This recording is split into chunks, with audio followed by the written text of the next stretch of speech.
My name's Leisha and I'm studying social sciences at Cardiff. It's a financial capability project which people enter over Wales so they can try and improve money management in young people.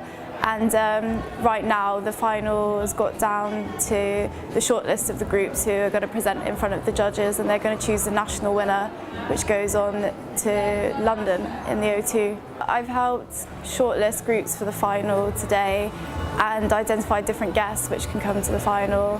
And I've also been greeting the guests upon arrival here, so giving out name badges and just helping with the general running of the event.